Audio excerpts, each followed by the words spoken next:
Kamusta? Ako po si Dotra Mila de la Paz at inilaan ko ang aking karera sa pagtulong sa mga kababaihan na magkaroon ng mas malusog at mas masiglang buhay. Ngayon, nais kong talakayin ang isang karaniwang alalahanin ng mga kababaihan na lampas sa 60 anyos, isang bagay na madalas ay hindi na pag-uusapan, ngunit malaki ang epekto sa kalidad ng inyong buhay. Kung palagi ninyong nararamdaman ang panlalamig sa inyong mga kamay at paa, hindi po kayo nag-iisa.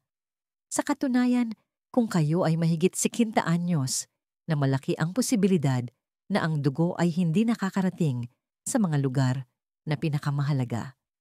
Para sa maraming kababaihan, nagsisimula ito sa isang maliit na bagay, isang patuloy na pakiramdam ng ginaw kakulangan sa enerhiya o marahil ay isang pakiramdam na tila hindi ka konektado sa iyong sariling katawan. Ngunit kung ito'y mapapabayaan, maaari nitong unti-unting bawasan ang inyong sigla, ang inyong kumpiyansa, at maging ang inyong koneksyon sa inyong minamahal. At heto ang bahaging walang nagsasabi sa inyo, halos wala itong kinalaman sa pagtanda, at lahat ay may kinalaman sa daloy ng dugo. Sa loob ng mahigit 30 taon, nakipagtrabaho ako sa mga kababaihang humaharap sa ganitong problema. Ang ilan ay mga may bahay, ang iba ay mga retiradong guro, nurse at artista. Paulit-ulit kong nasaksihan kung paano nila nabawi ang kanilang sigla, enerhiya at maging ang kanilang pagiging malapit sa kanilang asawa. Hindi sa pamamagitan ng mga tableta o operasyon kundi sa isang simpleng pang-araw-araw na gawain na kahit sino ay maaring gawin sa bahay. Maaaring nagtatanong kayo, paano nga ba makakatulong ang isang baso lang ng natural na inumin tuwing umaga para ang isang babae na nasa kanyang 60s o 70s ay makaramdam na mas buhay, mas alerto at mas konektado kaysa sa mga nakaraang taon? Iyan din ang tanong ko hanggang sa nakita ko mismo ang mga resulta. Ang natuklasan ko ay isang ritual sa umaga na napakasimple ngunit napakabisa na nagsimulang magpabuti ng sirkulasyon sa loob lamang ng ilang araw. Hindi lang sa mga kamay o paa, kundi sa kung saan ito pinakamahalaga para sa pagiging malapit sa asawa, enerhiya at kapayapaan ng isip. Sa susunod na ilang minuto, ipapakita ko sa inyo kung paano ito gumagana, kung ano ang nasa loob ng basong ito, at kung bakit ang maliit na pagbabagong ito ay maaring ang pagbabagong hinihintay ng inyong katawan. Huwag po kayong aalis. Bago tayo magpatuloy, kung ang mensaheng ito ay tumatatak sa inyo at mahalaga sa inyo ang manatiling malakas, matalas ang isip at konektado, habang tumatanda, inaanyayahan ko kayong mag-subscribe at i-on ang notifications. Sa ganoong paraan, hindi ninyo malalampasan ang mga simpleng health tip na suportado ng siyensya at ginawa, lalo na para sa mga kababaihang lampas 60. At kung kasama ko pa rin kayo, i-type ang 1 sa mga komento para ipaalam sa akin. Kung hindi naman i-type ang 0, ang inyong feedback ay nakakatulong sa akin na gawing mas mahusay ang content na ito para sa inyo. Ngayon, bago ko ipakita sa inyo kung ano ang inilalagay sa baso at kung bakit ito mabilis gumana, kailangan nating maunawaan kung ano talaga ang nangyayari sa loob ng katawan ng isang babae pagkatapos ng edad 60. Dahil ang totoo, karamihan sa mga kababaihan ay hindi nawawalan ng lakas, tibay o pagiging malapit sa asawa dahil sila ay tumatanda. Nawawala ito dahil may isang bagay na mas tahimik na nangyayari, ang kanilang dugo ay hindi na nakakarating sa mga lugar na dati nitong nararating. At lahat ito ay nagsisimula sa isang hindi nakikitang pagbabago na halos lahat ng babae ay hindi na paghahandaan. Una, bakit humihina ang sirkulasyon pagkatapos ng edad 60? Naalala ko pa noong unang beses na isang pasyente ang tumingin sa aking mga mata at sinabing, "Tra de la Paz, parang humihina na po ang ilaw sa loob ko." Hindi siya may sakit, hindi siya mamamatay, ngunit naramdaman niya ang isang uri ng dahan-dahang paghina, pisikal, mental at emosyonal. Mababa ang kanyang enerhiya, Laging malamig ang kanyang mga kamay at paa. At pagdating sa pagiging malapit sa asawa, sabi niya, parang nakalimutan na ng katawan ko kung paano makaramdam ng init. Siya ay 62 taong gulang at narinig ko na ang parehong kwento sa daan-daang iba't ibang paraan mula noon. Ang totoo, karamihan sa mga kababaihan ay hindi napapansin kung gaano kalaki ang pagbabago sa kanilang sirkulasyon pagkatapos ng edad 60. Inaasahan nating lahat ang ilang dagdag na kulubot o ilang pananakit sa mga kasukasuan. Ngunit ang hindi na pag-uusapan ay kung paano ang inyong mga ugat, ang mga daanang naghahatid ng buhay sa bawat bahagi ng inyong katawan ay nagsisimulang tumigas, kumipot at magbara ng walang babala. Hindi ninyo ito kasalanan. Ito ay biyolohiya. Sa bandang huling bahagi ng inyong 50s at unang bahagi ng 60s, ang inyong katawan ay nagsisimulang gumawa ng mas kaunting nitric oxide, isang natural na kemikal na nagpapanatili sa inyong mga ugat na relaxed at bukas. Kapag bumaba ang nitric oxide, ang inyong mga ugat ay hindi na gaanong nababaluktot. Ito ay parang ginagawang isang matigas na tubo, ang isang garden hose. Tumaas ang presyon, ngunit bumabagal ang daloy. At hulaan ninyo kung saan unang nahihirapan ang daloy ng dugo.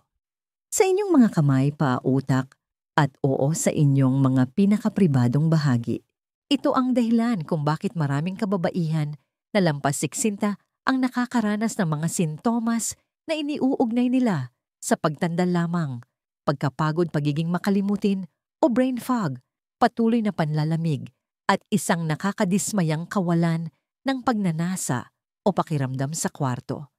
Ngunit ang tunay nilang nararanasan ay mahinang sirkulasyon.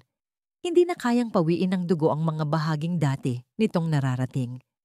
Ang init na dating automatiko ay nagsisimulang pumalya at dahan-dahan nararamdaman ng isang babae na hindi na siya konektado sa kanyang katawan at maging sa taong katabi niya sa gabi.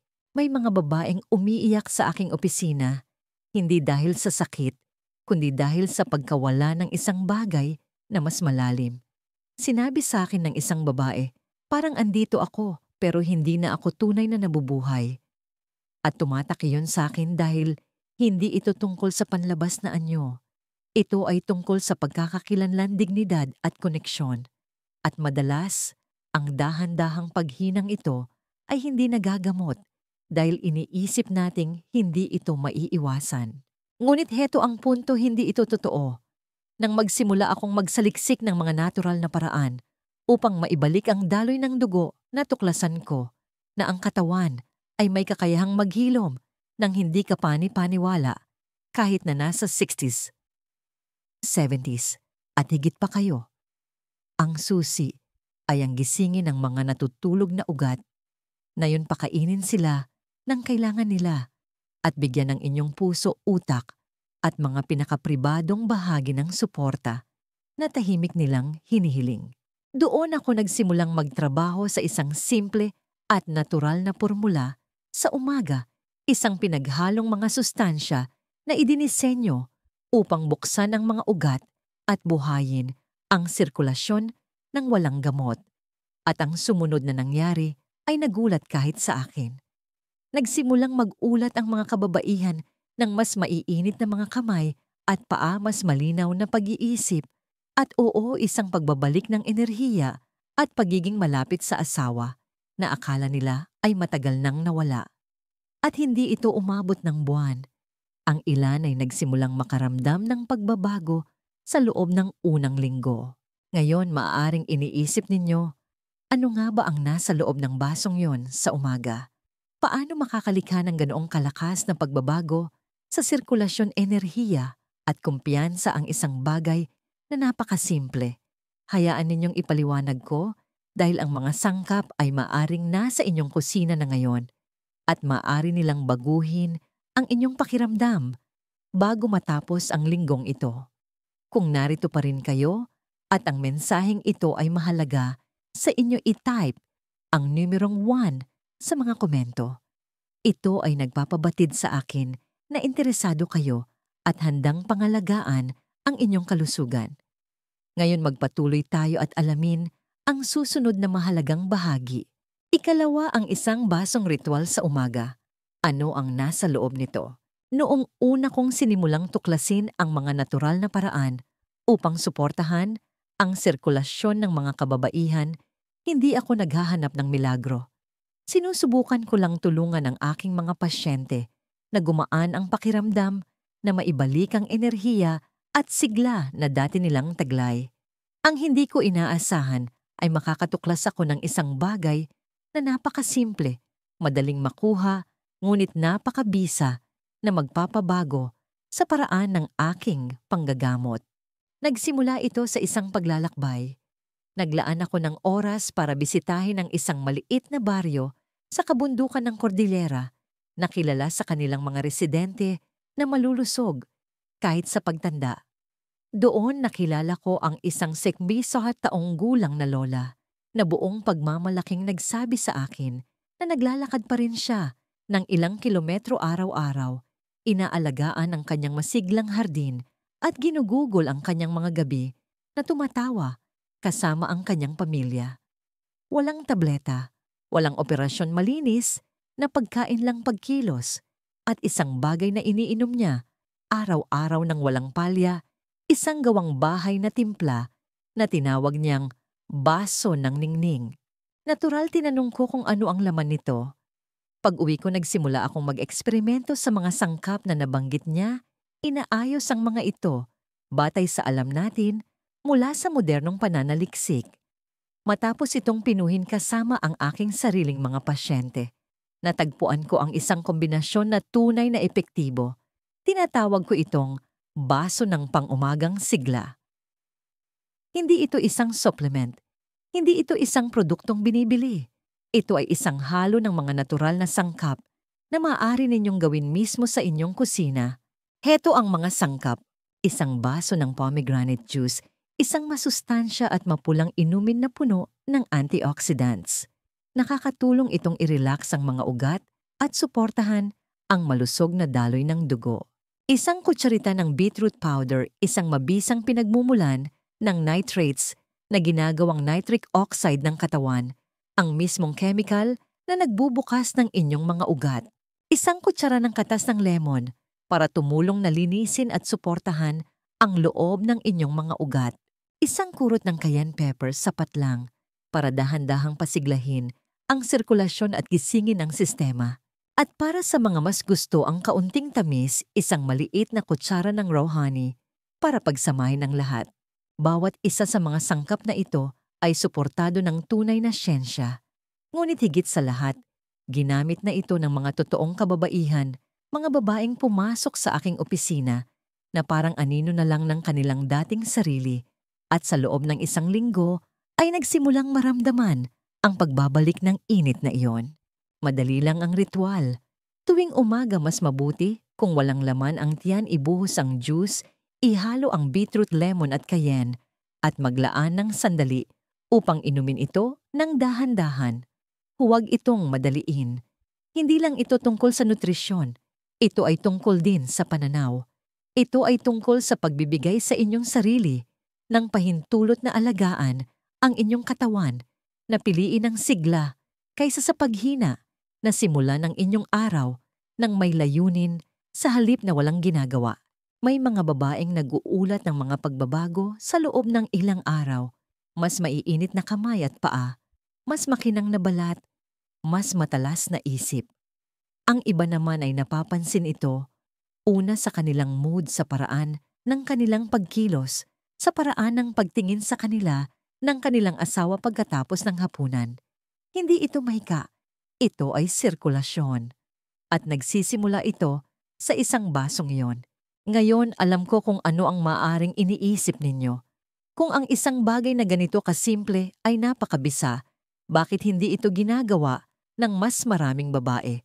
Bakit hindi ito isinisigaw ng mga doktor mula sa mga bubungan? Buweno, ang bahagi ng sagot ay nasa mga bagay na hindi namamalayan na ginagawa ng maraming babae para sirain ang daloy ng kanilang dugo kahit na tama ang kanilang kinakain at sila ay aktibo. At iyan mismo ang ating susunod na tutuklasin. Ikatlo, ano ang sinasabi ng mga kababaihan? Nagkaroon ako ng pribilehiyong samahan ang libu-libong kababaihan sa kanilang mga paglalakbay, sa kalusugan sa paglipas ng mga taon, ngunit hinding-hindi ko malilimutan ang unang pagkakataon na nakita ko ang buong epekto ng simpleng ritual na ito sa umaga. Ang pangalan niya ay Elena. Siya ay 60 taong gulang, isang retairadong guro maalaga at mabait sa panlabas, ngunit makikita mo sa kanyang mga mata na may matagal nang nawawala. Umupo siya sa aking opisina at sinabing, "Dora de la Paz, hindi ko naman sinusubukang maging 20 ulit. Gusto ko lang pong maramdaman ulit na ako ito. Gusto kong tingnan ng asawa ko at hindi maramdaman na para akong naglalaho." Tumatak iyon sa akin dahil ang inilalarawan niya ay hindi lamang isang isyong medikal. Ito ay emosyonal. Ito ay tungkol sa relasyon. Ito ay tungkol sa koneksyon, pagpapahalaga sa sarili at sa tahimik na grasya na madalas dalhin ng mga kababaihan ng walang imik. Ibinigay ko kay Elena ang formula sa umaga, ipinaliwanag ang mga hakbang at hiniling sa kanya na sundin ito sa loob lamang ng 1 linggo. 4 na araw, pagkatapos tinawagan niya ako, ang kanyang boses ay puno ng enerhiya na hindi ko pa narinig dati at sinabing, "May kakaiba. Mainit na po ang mga kamay ko. Nagising ako bago pa man tumunog ang aking alarm at pakiramdam ko ay handa na ako." Pagsapit ng 7 araw, sinabi niyang hinila siya ng kanyang asawa at bumulong, "Parang mas gumaan ka, mas masaya."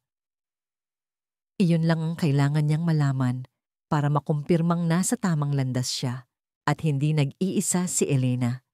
Si Carla, isang 72 taong gulang na retiradong nurse, ay nagsabi sa akin na hindi niya naramdaman ang ganitong antas ng kalinawan ng isip mula noong kanyang 40s. Sabi niya dati ay nakakalimutan niya kung bakit siya pumasok sa isang silid, ngunit ngayon ay matalas alerto at sapat ang focus niya para makasabay sa kanyang mga apo. Si Beatrice, edad 65, ay sumulat sa akin matapos subukan ang ritual sa loob lamang ng 5 araw. "Hindi lang ito sa nararamdaman ko," sabi niya. "Ito ay sa nakikita ko sa kanyang mga mata kapag pumapasok ako sa silid." Bumalik na ang kislap na yon. At si Graciela, isang tahimik na 70 taong gulang mula sa Batangas, ay simpleng nagsabi, "Ibinalik ako nito sa aking sarili." Ang mga kwentong ito ay maaring maliit para sa ilan, ngunit sa mga kababaihang nabubuhay, dito ito ang lahat. Dahil kapag bumuti ang iyong sirkulasyon, hindi lang ito tungkol sa pakiramdam o sa mga numero ng presyo ng dugo sa isang chart.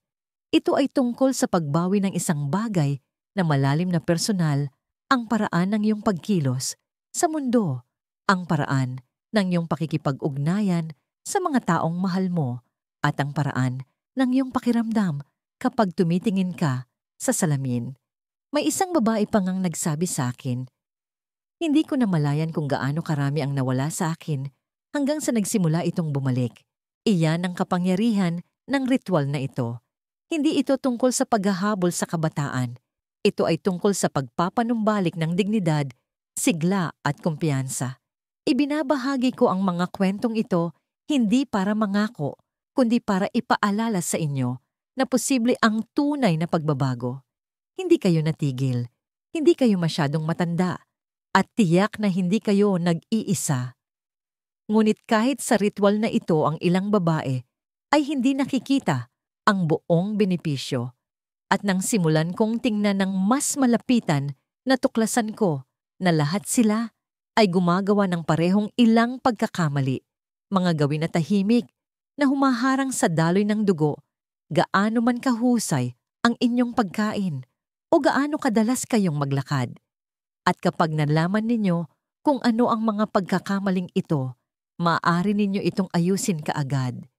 Iyan mismo ang susunod nating tatalakayin, ang 3 pinakakaraniwang paraan kung paano sinasabotahe ng mga kababaihan ang kanilang sirkulasyon nang hindi man lang namamalayan.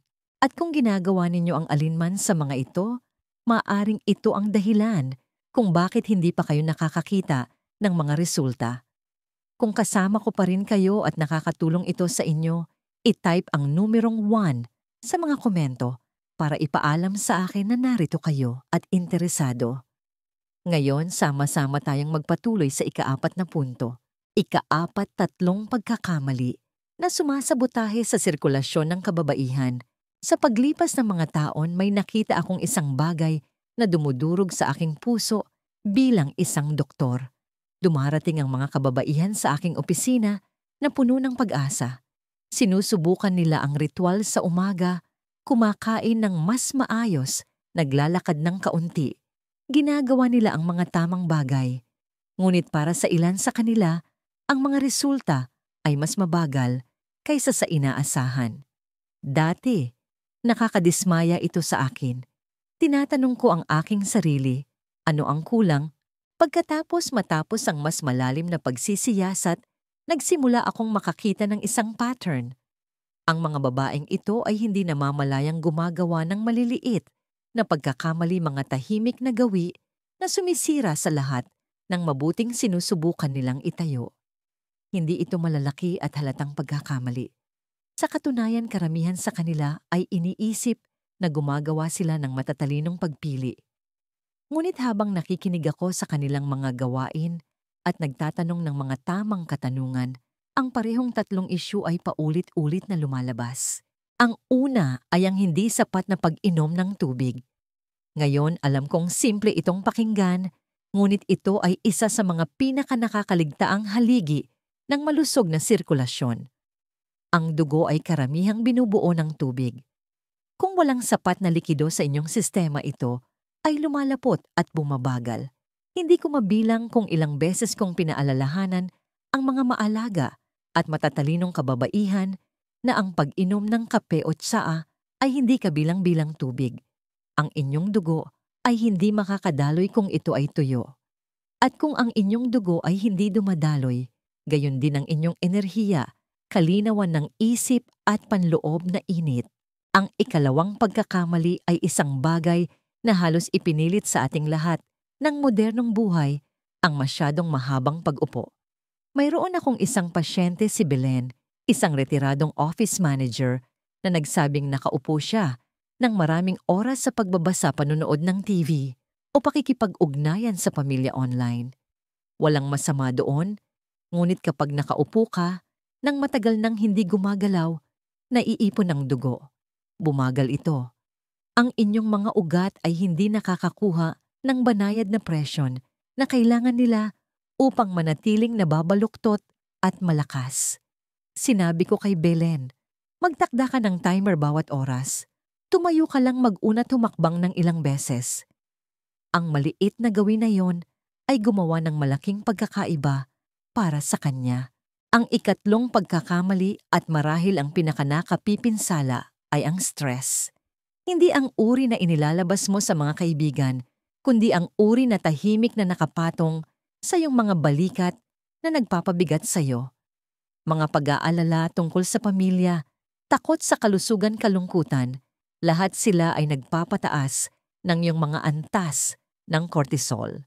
Ang hormona na yon ay nagpapasikip ng iyong mga ugat at tahimik na nagnanakaw ng iyong sirkulasyon, gaano man kalinis ang iyong dieta. Lagi kong sinasabi na hindi maaring bumukas ang iyong puso kung ang iyong isip ay sarado sa takot. Iyon ang dahilan kung bakit hinihikayat ko ang malalim na paghinga, pagsusulat, pagdarasal, o kahit isang maikling paglalakad sa labas. Ano man ang nagdudulot sa iyo ng kapayapaan, gamot din iyon.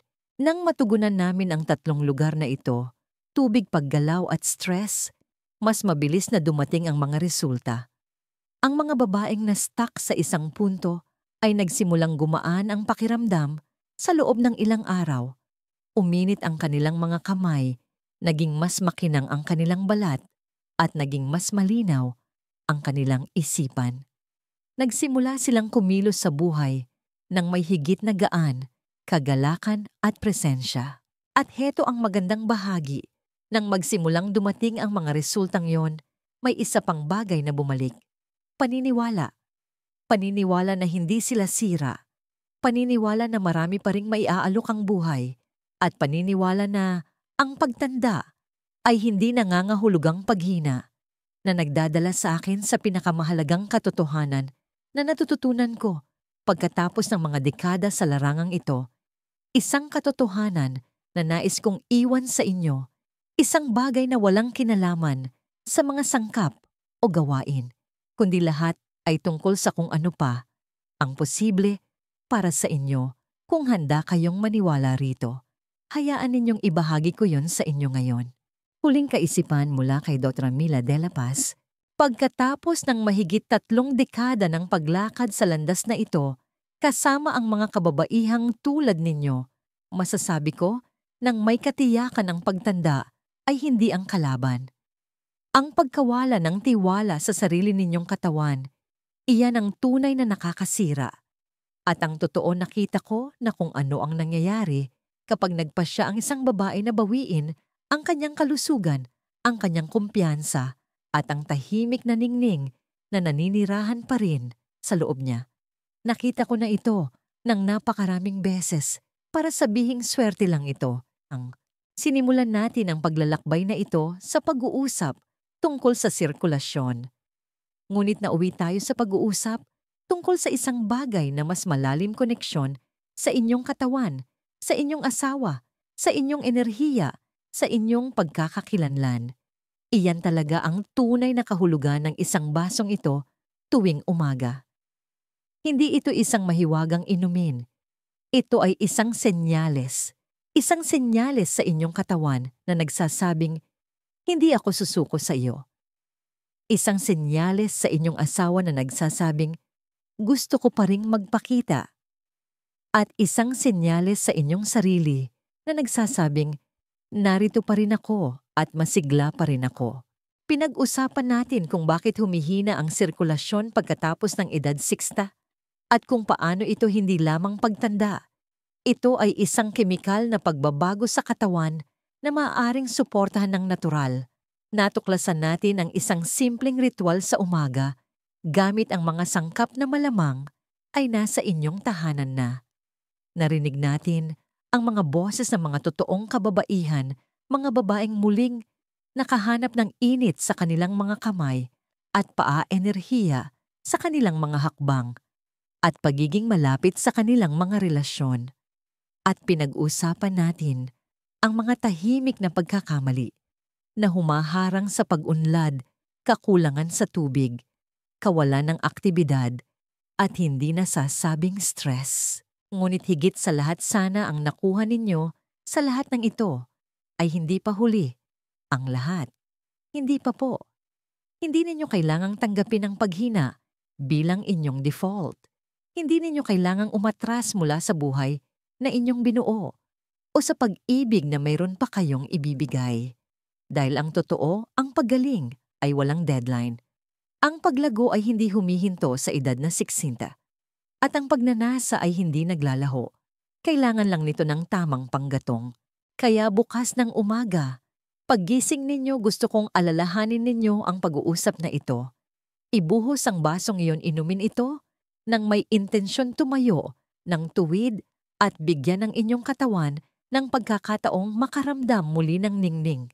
Hindi lang para sa inyo, kundi para sa mga taong nangangailangan pa rin sa inyo, tumitingala sa inyo, at nagmamahal sa inyo.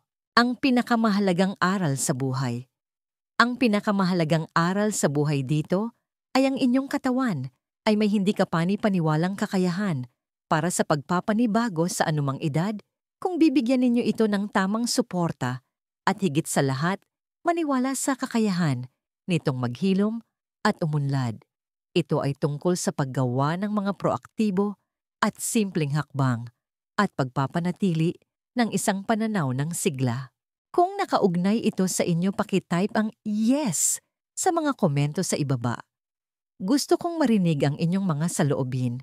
Huwag kalimutang mag-subscribe para sa mas marami pang health insights para sa isang masiglang buhay pagkatapos ng 60 at pakishare po ito sa inyong mga kaibigan o kapamilya na maaaring makinabang sa mensaheng ito. Napakarami pa ninyong buhay na dapat isabuhay. Tulungan nating dumaloy muli nang malaya ang inyong dugo at ang inyong espiritu.